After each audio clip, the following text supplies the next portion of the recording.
And welcome back into another episode of the Believe in Georgia Tech podcast. We are your co-host. I am Jackson Caudell. That is RJ Schafer coming to you nearly 24 hours before game day. And we know that this is a little later than usual, but our schedules have just been filled to the brim. But we wanted to get in a little preview. If you're watching this Wednesday night, if you're watching this Thursday morning, or if you're listening to it Wednesday tonight or tomorrow morning on your way to work, we do appreciate it. Make sure you subscribe over at the YouTube channel, hit the like button, notification bell, and everything. Help us out over there. Like I said, again, we usually do our previews a few days in advance, but again, schedules just kind of were filled up this week, and we couldn't get it in until tonight. But we did definitely want to get it in. So it is obviously a huge game tomorrow night. You know, in Bobby Dodd, like there are a lot of things at stake. Yeah, I know he's having some technical issues right now. There are going to be a lot of things at stake tomorrow. Like Georgia Tech has a chance to go undefeated at home for the first time since 1999. They have a chance to be 7-4 heading to Athens next week. That is a big deal. And look, the biggest thing is just keeping the momentum going and just showing more consistency, because we've seen, you know, when they've won big games in the past and they fall short the next week, like we know that, and we're gonna kind of get into all that, but just kind of setting the table. Big game tomorrow night. I know Brent Key has been talking about packing out the Dodd, making sure there are a lot of people there and everything. And look, I can tell you firsthand, I was there at the Miami game. The atmosphere was pretty incredible. Like there were a good contingent of Miami fans there, but the atmosphere was just really electric. And you know, Thursday night games at Georgia Tech have always been pretty special. Just, you know, I know I'm a younger guy, but like I can even tell you, like it's a really special atmosphere on Thursday nights when that place is rocking. So just make sure, you know, you get there if you can. 7:30 kickoff, ESPN, and facing NC State. And kind of like we do every episode, we're, you know, talk about the opponent a little bit and kind of how they got there. I was going back and looking through the ACC preseason poll and just to double check, and NC State was picked fourth in the league. And like that was – welcome back, man. How are you? Good. I was just talking about, you know, what's at stake, you know, for Georgia Tech this week. A perfect home record at Bobby Dodd. Thursday night game, you know, Brent Key's kind of been telling everybody, you know, he wants the fans to be there. You know, I was referencing the Miami game atmosphere and how special it was. And then just kind of going into starting to talk about NC State a little bit. And they were picked fourth in the ACC preseason poll. I did not put them fourth. I was a little more skeptical, but I thought they'd be a lot better than what they've been. I'm not like trying to be like that guy or anything, but they are at 5-5 right now, and it has not been great. You know, their big addition to the transfer, or one of their big additions to the transfer portal, quarterback Grayson McCall, who I'm sure most are familiar with from his time at Coastal Carolina. He suffered a really unfortunate injury. He had to actually retire because of it. So, you know, definitely thoughts with him, but it has not gone well for the Wolfpack this year. They come in 5-5, 3-3 in the ACC. Now, I want to preface before we kind of get into their schedule, Dave Doran is not any less of a coach because of this team. He has been one of the most consistent coaches in the ACC for a long time now. So that's why, like, I know Georgia Tech is favored by a lot. I know I've seen and listened to people that think Georgia Tech wins big. One of the reasons, like, and we'll get into the predictions later, but like Dave Doran is one of the best coaches in the ACC. You know, he gets the most out of his teams each and every year. And like this is probably the worst NC State team in a little bit. Like, you know, they were picked fourth in the preseason poll. They were expected to compete for a spot in the ACC title game, but that didn't happen. But I can just tell you, like, he is one of the best coaches in the league, and he's going to have his team ready to go each and every week. Yeah, and one thing, like I wrote a piece ranking ACC head coaches. I put him number one.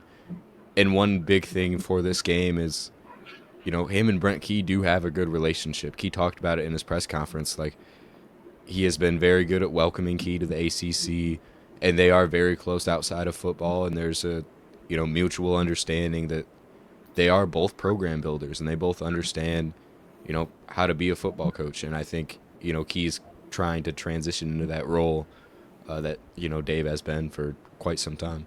Yeah. And the other thing is, like, NC State hasn't made a bowl game yet. Obviously, Yeah. being at 5-5, and I can tell you, they're going to fight tooth and nail to get to a bowl game. Like, at the outset of the season, was a bowl game their main goal? No.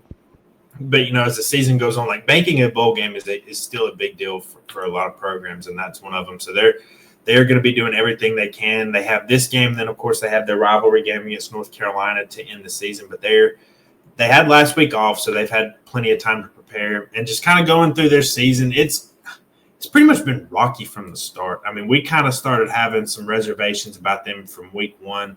They played a Thursday night game against Western Carolina. They were trailing in that game in the second half. They ended up pulling that out 38-21, but I think a lot of the warning signs were there for what North Carolina State, might not be this year.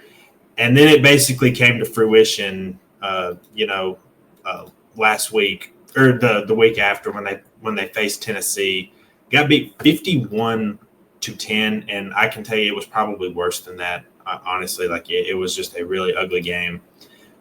They fell to 1-1 at that point. They had a tough game against Louisiana Tech, and that it just kind of kept going on and on. Like they had another close game. Were blown out by Clemson. The score was 59-35 at the end. It was, what was it like? It was 28-0 after the first quarter, and then like Clemson piled on them, and then kind of let their foot off the brake a little bit. NC State got back in it. Barely beat Northern Illinois 24-17. Lost at Wake Forest. Lost versus Syracuse. They did get a couple wins back to back. They went out to Cal, picked up a win. They had their best performance of the year against Stanford, 59-28. Now, I'm not trying to take anything away from it, but Stanford is pretty bad. Like they're one of the 2 or 3 worst teams in the ACC. And then their last game was against Duke on November 9th, and lost 29-19. Couldn't really get anything going on offense. And that's kind of how they've been here. Like it's kind of been, even when they win games like the Western Carolina, Northern Illinois, and Louisiana Tech games, like they're still, it just doesn't look good. Like they've just not looked great at any point this year. Yeah, and there's times that certain points, offensively or defensively, like I think there's games where Bailey does look pretty good, but the rest of the offense doesn't, or the receivers will look really good. The ball's not getting there. And I think there's been a level of inconsistency, and I think they're kind of frustrated because I don't think there's really any quality wins on their schedule besides maybe Cal, Northern Illinois, if you want to throw them in there. Yeah. And then, for anybody listening to this podcast, how Georgia Tech got here. Like it feels like it's been a little bit since we've had a game. They played Miami on the 9th, upset Miami, huge win, got them to 6-4. It's, I don't know if I'd call it a trap game, but it's like coming off the Miami win. The good thing is you had a bye week in between, but it's like now you also are looking at, could you be looking ahead to net? We all know what's coming next Friday. They have Georgia. Georgia's got UMass this weekend, so basically they have a bye week. So like Georgia will be 9-2 heading into that game. But the key thing is take care of the business at hand. You have a chance to finish 5-3 in ACC play for the second straight season. Be undefeated at home. This would be the best record they've had going into the Georgia game in quite a long time. Like there's still a lot at stake, and that's why they just cannot afford to have looked at them. Even though NC State has not been a very good team up to this point, they're still very well coached, and they've still got talent. Like we're going to get into the passing game, and that's kind of the thing that concerns me. Not like a red alert or anything, but it's like that. That's the best part of their team. Any other thoughts that? Are you ready to dig into it? Well, the one thing for NC State is this might be, one of their biggest games for the rest of the season because, obviously the game against North Carolina, that's going to be huge. I was about to say, you only got 2 to choose from. Yeah, I mean, but NC State is coming off of a bye, and this is not that I'm saying NC be favored, but this is a game where NC State could compete, and I think they're going to throw everything that they have because they had to be bowl eligible. You only have 2 opportunities against 2 teams that already 6-4. Yeah, I've already clinched a bowl game. So I kind of want to start on this side. So NC State comes in 59th in the country in points per game, 105th in rushing yards per game, 51st in passing yards per game, 92nd in total yards per game. And yeah, it matches up with what the stats say. Like they got Jordan Waters out of the transfer portal this past offseason. He was a Duke transfer, and he was supposed to come in and have a huge impact. He had a great game against Western Carolina, had 124 yards rushing. He's only had one other 100-yard game the whole year, and that was against Stanford. Like it's not been the best. Now, I'm not saying he can't have a good game, but against Duke, 11 carries for 25 yards. Against Stanford, he had 5 carries for 115 yards. I mean that should show you all you need to know about Stanford's defense. But then against Wake, 10 carries for 33 yards, 22 yards on 8 carries against Northern Illinois. Like it's outside of those 2 games, it's not been the best for Waters. So their running game really struggles, and of course, as we know, that's the strength of Georgia Tech's defense. I mean, Yellow Jackets come in 40th in points per game allowed. They are 16th right now in rushing yards per game allowed. Like I want people to process that for like just a minute. Like think about where the run defense was a year ago and look at where it is now. Like it's just a night and day difference, and you should give a lot of credit to Tyler Santucci, Jess Simpson, the defensive line. You've had good linebacker play, especially when Kyle Eford's out there, and he had a good impact in coming back against Miami. And we've discussed all that, but just put that to perspective. 77th in passing yards per game allowed, 37th in total yards per game allowed. They are 7th in third down defense as well, and that was maybe the biggest key to them beating Miami. We kind of went in depth to that. Like they held Miami to like 3 of 10 on third down and like 1 of 4 on fourth down. Like they just really on the key downs, like they just did a great job.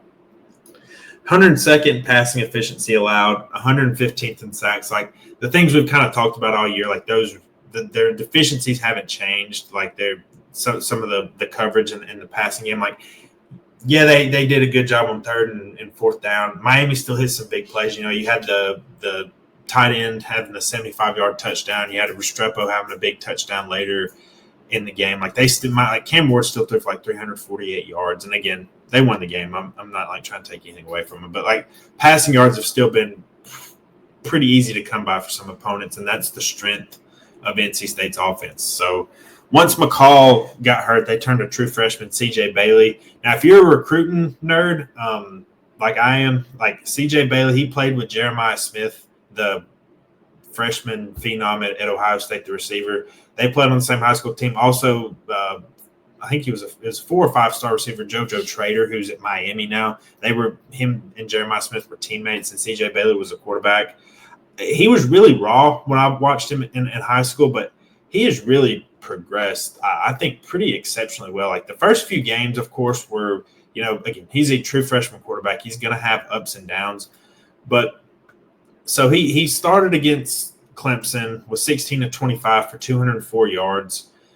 NIU was not great, 13 of 20, 109 yards. But then he had a really strong stretch of games, 3 for 272 yards against Wake, 329 against Syracuse, 306 against a good Cal defense, 234 against Stanford. He kind of came back down to earth a little bit against Duke with 16 to 39 for 184 yards. But just the point being made is like he is an accurate quarterback. He's also a very tall quarterback. He's 6'6", 190 and has a good arm. Accuracy has been a little bit of a struggle, but he also has good weapons and tight end Justin Jolly, who's a UConn transfer. And then I think most fans are familiar with Casey Concepcion. He hasn't had the season he had last year, but still a very dangerous threat on the outside. And then Ohio State transfer Noah Rogers. He is also a guy to watch out for. But when I look at the NC State offense, it's the passing game. Yeah, I see it the entirely same way. And to a point, I think the NC State offense is a little bit similar to Georgia Tech. Their pass yards per attempt or, pass yards per pass numbers don't jump off of the stat sheet. But, completion percentage wise, they've completed 65% of their passes this year. That's 21st in the country. And I think Bailey does bring a different aspect to the offense. I don't think he's better than Grayson McCall by any major measures. I think you put him after a while, he's gotten comfortable enough that I think he's able to play on the same level. And I think with the weapons that you have, I think it's a matchup that could get scary, especially Jolly, because to be honest, I think he is one of the best tight ends in the ACC. Even just you could go numbers wise, as a blocker, he is all around one of the best tight ends. He is almost there on every single down. They love getting him involved pre-snap motion, and I think he will be a hard guy to defend in this game. Yeah, I agree with you. And we've seen Georgia Tech struggle with tight ends that did like Aronde Gadsden at Syracuse. Now I know he's more of a wide receiver hybrid type. Like he's not a true tight end, but he tore Georgia Tech up. Arroyo, he had the long touchdown catch. Didn't really do much after that, I will point out. But yeah, there have been different times this year where Georgia Tech has struggled with tight ends, and Jolly's very good. Like I think Jolly will play in the NFL. I don't know when exactly we pick, but I do think he'll end up playing in the NFL at some point. And shout out to the guys over at College Football Insiders for the graphs here. Like you can see the offensive success rates and stuff for NC State. It's not great. Like they're 85th overall in success rate. Just going back to the running game, they are 123rd in offensive rushing success rate. Like that is just very poor. 44th in dropback success rate. Again, showing you the strength in NC State's offense is definitely their passing attack. Offensive line for them has struggled as well. Like they're 126th in the nation in tackles for loss allowed and 65th in sacks. Again, that's kind of where you have two weaknesses matched up against one another, and it's just kind of who wins. We've talked about this basically in every game, but that can typically be where a lot of matchups are decided. Like, whose weakness is going to win out? And for this, it's NC State's offensive line, Georgia Tech's pass rush, and ability to create turnovers. If Georgia Tech is able to get pressure on Bailey and force some freshman mistakes, like unless there's just some sort of disaster game from Haynes King in the offense, like turnovers or something, like they're probably almost certainly going to win. Now, even if NC State wins the matchup, if their offensive line is able to protect Bailey and he's able to have some success, that doesn't necessarily mean that Georgia Tech is going to be defeated, because we'll get into NC State's defense in a minute. It's not very good. But it just kind of shows like the offense is just centered around Bailey. Like he's the biggest worry, coming into the game. Like there's a whole lot of red here, and the good parts of it are, the drop back game for them. But, that just the secondary is NC State's not very explosive. Like the thing is Miami at least has explosive players, but, again, Concepcion, you don't want him to all of a sudden have his breakout game. And then like Noah Rogers, like there's a reason he left Ohio State. Like he's not as good as the other receivers they have there, but he still was good enough to play at Ohio State at a certain point in time. So like he not been as good as they hoped coming into the year. Still a pretty solid player. Again, you just can't allow you just have to be able to get pressure and force Bailey to make some freshman mistakes. Yeah, and I think you have to play aggressive against the passing game all around. I think you have to be very aggressive in the secondary, because NC State kind of thrives off of the, quick pass, or giving Bailey or giving McCall, whoever's behind center, a lot of options to throw to, so that doesn't have to stay clean, for a long amount of time, and he can make whatever throws.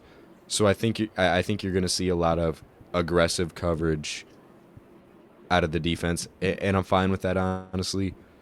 But I think to an extent you have to get to Bailey as well. But I don't think the sack numbers are going to be off the war, or it's the planet, even if no, like I'm not saying even if the pressure is heavy, but yeah, like I'm not saying it will be. And then like you look at the PFF grades, like their offensive line actually is their highest rated, but their receiver group is just rated not high. Like guy like Wesley Grimes is the highest rated, 66.3. Casey Concepcion has a 61.3 grade and 456 snaps. Yeah.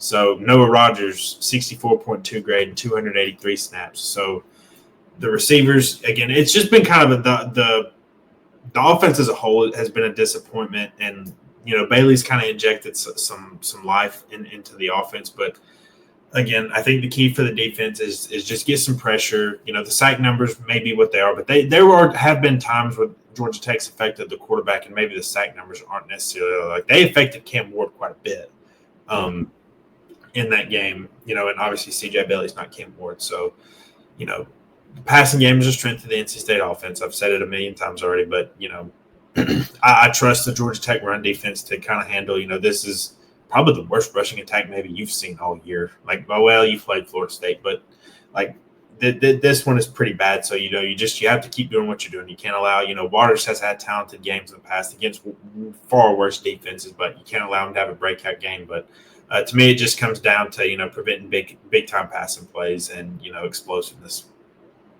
Yeah, that too, and another thing that we talk about every single week is, you got to force turnovers at the next level, and I think this is a big opportunity because I think you have, a receiving group that has struggled with drops throughout the year, where there have been a lot of tipped interception. I'm not sure what the stat is on that, but I'd imagine NC State is towards the top in tipped interceptions. which is a weird stat to think about, but I think it's something Georgia Tech can capitalize on because the turnover numbers, again, don't drop off the page. But I think there is a lot of opportunity against NC State. Yeah. All right. So let's switch gears and go over flip flop sides of the ball. Historically, when I think of Dave Doran NC State teams, I really like defense is the first thing that comes to mind. They are almost always good on the defensive side of football. This is by far the worst NC State defense I can remember in quite a long time. And I can't even point it all to losing Peyton Wilson from last year, even though I'm sure that's a lot of it. He was one of the best linebackers in college football, if not the best middle linebacker in college football last year, doing really well for the Pittsburgh Steelers as well now. So their defense has just fallen off a cliff. I mean, just some stats. They are 103rd in the country in points per game allowed, 72nd in rushing yards per game allowed, 89th in passing yards per game allowed, 92nd in yards per game allowed. They're only 65th in sacks. The best thing I can say about their defense is they are 41st in third down defense. That's it. And then you can see on the College Football Insiders graph here, they're actually not bad success rate. They're 29th in rushing success rate allowed, but they're 96th in drop back success rate allowed. So that, again, Georgia Tech is a running team for the most part, but they have explosive players on the outside, and they are a good passing team when they deem to. I guess the question coming in is, not that if Haynes King is going to play, but what's the situation like? Is it basically like the Miami game again, or is he able to throw the ball a little bit more downfield? Because the only passes really he threw were play action passes to the tight end in the flats. He was basically the lead running back, especially when Jamal Haynes went out of the game. And that's another thing. Brent Key hasn't really tipped his hand, not surprisingly, he hasn't really said anything about Jamal Haynes' injury. He dominated Miami that first drive, had 83 yards rushing, and then was out for the rest of the game. And so we'll see if he's able to go. He was on the depth chart, but again, that means pretty little. Those things are not really trustworthy at all. That's something to watch. The quarterback dynamic is, of course, something to watch. And, it seems so simple to just say it like this, but whenever we talk about Georgia Tech's offense and, being successful or not, it's can they run the ball? If they can run the ball, they'll probably win the game. Look at every four of their losses: Syracuse, Louisville, Notre Dame, Virginia Tech. They couldn't run the ball in any of them, and they lost the game. If they can't run the ball against this defense tomorrow night, that would be the biggest concern. It wouldn't even be, what the defense does against NC State's passing attack. It's can they run the ball? And I think they can. The numbers certainly suggest that they should be able to. But again, that's what it's going to come down to. The offensive line, your two seniors on senior night, Weston Franklin and Jordan Williams leading the way. Look, I think they should be able to run the ball pretty effectively tomorrow. But again, the best part of NC State's defense is their run defense in terms of success rate allowed, at least. Yeah, and the other thing about the NC State defense is they are pretty disciplined, and I think that's what you expect, out of a Doran defense. Like you said, NC State has always had good defenses, and there's the old adage that you can tell how good an ACC offense is based on how they play against the NC State defense. And I think there has been a considerable step back. But I think there still are position groups that are really nice. I think their inside linemen, work together. My only question on the defensive line is the edge rushers, and I think Georgia Tech will be able to count on that. I don't think Georgia Tech offensive line in the country. I would say it's up there with the top of the ACC. Personally, I would say it's the best in the ACC. Granted, as a fan, I'm pretty biased, but I think the key to this game offensively really is you have to start early.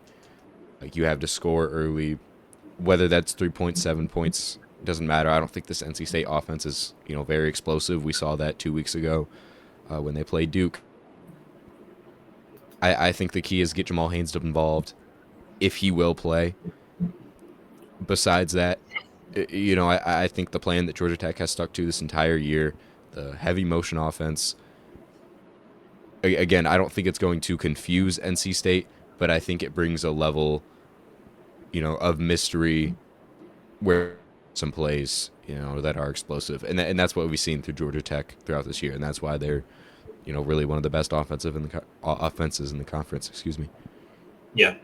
So PFF grades are not everything. Like, I don't treat them like the gospel, but they're an interesting look. And this is where I think Georgia Tech have a big advantage. The starting linebackers, the 3 starting linebackers for NC State are 3 of the 5 worst graded defenders on their defense. I mean, Devin Betty he grades out at a 52.4 overall grade and 497 snaps. Kamal Bonner, 58 overall grade, 307 snaps. And then Sean Brown, 645 snaps. Like, he's the highest graded linebacker that gets a lot of snaps. He has a 60.7 grade. So it's that to me, one of the questions, I'll take you all the dang way back to August. And, one of the reasons I picked Georgia Tech to beat Florida State was if you have a weak linebacker core against Buster Faulkner, like, just with the motions and how he can just affect everything like that, you're going to get exposed. And, Florida State ends up having one of the worst linebacker cores in the ACC, and it shows. Like, NC State certainly does as well. And I think that's just going to be that's a heavy weakness if you're going to face Georgia Tech with or without Jamal Haynes, to be honest with you. Like, we'll see, the other guys that can, the other running backs as well. But, assuming Haynes King is going to carry the ball a lot in this game and the quarterback run game, like, it just puts a lot of this. Georgia Tech's offense just puts so much on your linebackers. And then again, PFF grades are not gospel, but they can give it when you're graded like that for a reason. Like, it's, it just hasn't been good on that side of the ball. And then their secondary has been pretty disappointing as well. Like, they have some what I thought were good players, and just they haven't played well at all. And again, Georgia Tech is mainly a running team like that. Like, they do a lot of different things, and they have a very unique running game, but they can throw the ball too. I think the question is going to be, okay, is Haynes King doing that? Now that, okay, I have no idea if Miami was prepared for the quarterback system that Georgia Tech had in that game, but NC State's at least seen it on tape now.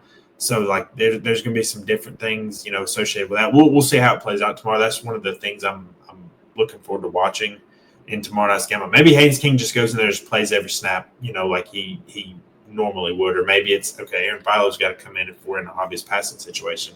Again, we'll wait and we'll see how the rest of that plays out. But, yeah, big weakness at linebacker. If NC State can't stop the run, this game's over. I'll just go ahead and put it to you like that. Like, this game is pretty simply over if they can't stop it. When Georgia Tech has big games rushing the football, they don't blow people out necessarily. Like, they had nearly 300 yards rushing against Miami, and they won by 5. But, you had a big day rushing the ball against Florida State, you won. You had a big day rushing the football against North Carolina, you won. You had a good game rushing against Duke, you won. So, again, if they have 150 to 200 yards rushing of offense, unless it's on 60-something carries and they just can't throw the ball and it's just very inefficient, I feel pretty good about Georgia Tech walking away with a win. Yeah, and I'd say so too. And I think opportunity to score a lot of points, but I don't know if the game plan. Honestly, I think the game plan could look a lot like the Miami game last week, where you do see very, very, very long extended drives, and not That's good. just that's every game, man, for them. Yeah, Like I'm telling you, if like Brent Key will take explosive scores when he can, but he loves the 8-9 minute drives like that. That's just you remember go back to the UCF game last year that they barely threw the ball at all in the second half of that game. Won by 2 touchdowns. Like they just ate the clock up and just physically dominated that game. They have a chance to do that. Like you can't say that a lot in past years about playing NC State, but Georgia Tech can just physically wear them down in this game, and that to me is what it comes down to. Like, if they can run the ball, and then if they can just prevent the explosive passing plays, like just limit them. NC State's not an explosive passing team, but their passing game is by a million miles the best part of their offense. If you can just limit the effectiveness of that, you were able to do a pretty good job on Miami's passing game. Look, they still got yards and everything, but you allowed, the touchdown to Arroyo at the beginning of the game, the touchdown to Restrepo, and then that was pretty much it. As far as like big explosive plays, like Cam Ward had to sit back there and earn it. You're not playing Cam Ward now, and that's all due respect to CJ Bailey, who I think is a good player. He has come a long way this season in terms of what he's been able to do, but can he be patient back there if Georgia Tech is not giving him easy stuff? Like, because that's where you saw a lot of times when Cam Ward was running around and, they got sacked, the very, Romello Height strip sack at the end of the game. Like, they took everything away and he wouldn't just take the easy throws. Like, okay, CJ Bailey going to be patient and disciplined to do that, or is he going to force some mistakes? And that's, where it comes into it. Georgia Tech's not been a good team creating turnovers, but against a true freshman, that's going to be one of the keys. So forcing him into mistakes, getting some pressure. Like, NC State's offensive line is not great. It's not the worst in the ACC, but it's probably very middle or to below average, I would argue. So just trying to win that battle, and then again, just being able to run the football. If Georgia Tech can run the football efficiently and have a big day on the ground, I feel pretty comfortable about them winning. Yeah, and the other big thing is you can't have dumb turnovers. You can't have which they haven't here. Yeah.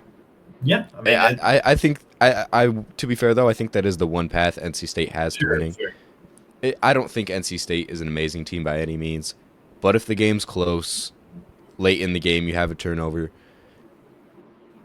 that could be a way NC State could win. But Haynes King has been trusted, even if Philo isn't at quarterback, whatever we see at quarterback, I trust both of those guys not to be turnover worthy. And I think that's why I'm taking Georgia Tech. I just don't see a realistic path for NC State to win. I mean, I see the path. Like there have been times where Georgia Tech has faced a rushing defense that's not great, and like Syracuse is a bad defense, and they showed up, fired up, ready to play, and they beat Georgia Tech. Like you could see a scenario like that, and that's why I'm saying NC State is going to be fired up in this game. Like, again, they have 2 chances to get, like, their life isn't on the line in this game. But, like, you don't want to walk into a rivalry game next week having to win or else to get into a bowl game. And, again, it's kind of a sandwich spot for Georgia Tech, which is why I think the bowl game was good. Because if you were playing this, like, literally the week after Miami, it might be more of a concern. But, again, you're coming off that game. You obviously have Georgia next week, and we're going to get into them. I promise, more in depth next week. But you have obviously a huge rivalry game that you want to win. So, but you still have a lot at stake. And I think that they've hammered that point home pretty well this week. Like Brent Key's talked about it. Look, I think if they weren't able to run the ball and CJ Bailey has success in the air, like if Georgia Tech go back to like they don't have as good of a passing game as Syracuse. But for the most part, if in every loss that Georgia Tech's had, look, they've had pretty good quarterback play outside of Kyron Jones, who was pretty bad in that game. Like Riley Leonard didn't have an amazing day, like statistically, but go back and watch that game if you can stomach it. And he was very on time. He was in rhythm. Like he just moved the ball really well. And that's more what I'm talking about with Bailey. Like, CJ Bailey might not finish with 390 yards. I would be shocked if he did something like that tomorrow night. But if he is playing within the offense, not turning the ball over and just hitting his throws, like they have talented receivers and a tight end, and he just manages the game really well, and they score like in the neighborhood of like 24 to 27 points and Georgia Tech can't run the ball, like that's how NC State wins. Like, can they do that? I kind of doubt it. Like, there's been nothing to suggest they've been able to do that this year because, again, like, look at their wins. Like, Western Carolina is an FCS team, and they struggled in that game. Northern Illinois, like, I know they beat Notre Dame, but they're not a great MAC team. Like, they just haven't really played well since then. Louisiana Tech is a bad team. And then, like, their big offensive explosion game is against Stanford. And, again, I'm not taking anything away from them, but Stanford is a horrific defense. Like, they're terrible. And then, you had the game against Cal. So, look, I think Georgia Tech wins this game. I'm going 31-21 is what I wrote in my predictions today over at Georgia Tech on SI. Go check it out. That's kind of where I feel comfortable. I think it's going to be one of those games where the outcome is just never in doubt. Like, I think Georgia Tech will be pretty safely in front for most of the game. But I want to stress, like, NC State can win this game. Like, I don't think Georgia Tech's going to walk in there and just stomp all over them.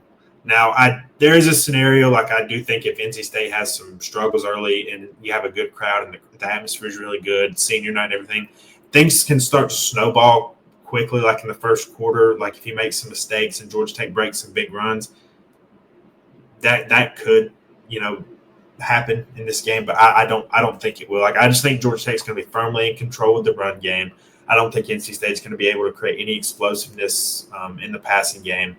And they win the game by 10 points, and they'll be 7-4 heading into Athens next week. Yeah, and I could also see a scenario where, similar to last game for NC State, Georgia Tech could limit the Wolfpack in the red zone, force a lot of field goals, and even though they got down the field a lot, the score doesn't really show that. So I'm gonna go with a similar score to 2 weeks ago's game. For NC State, I'm going to say Georgia Tech 34, NC State 18. I just don't see a lot of paths for NC State to realistically get a lot of. And I think if Georgia Tech's defense plays to the level that we have seen them play against some of the top offenses in the ACC, I think there's a situation that they could cause real chaos, and make this game not very competitive. Although I do think NC State, has a good offense. I think it is possible. But I don't envision very close. Yep, and that's a good point that we should bring up. Is Georgia Tech was very good in the red zone against Miami, and that's a key because we all know that the special teams can be an adventure. That really hasn't changed. So you want to make sure that you finish your drives. They did that against Miami. Miami did not do that. Got the win. So finishing drives is a very good point. I'm glad you brought that up because, of course, I forgot it. So that's going to do it for us on this show. We're both going with Georgia Tech. We've only disagreed once, ever. And then sometimes even when we agree, it turns out bad. We both picked Miami to win. So, you're welcome. So we are wrong some of the times, but I think we're both going to be right tomorrow. But we will definitely give you an instant reaction and everything. So we appreciate you guys following along, even with RJ's internet issues. Like we know, we really appreciate you guys showing us a lot of support and everything.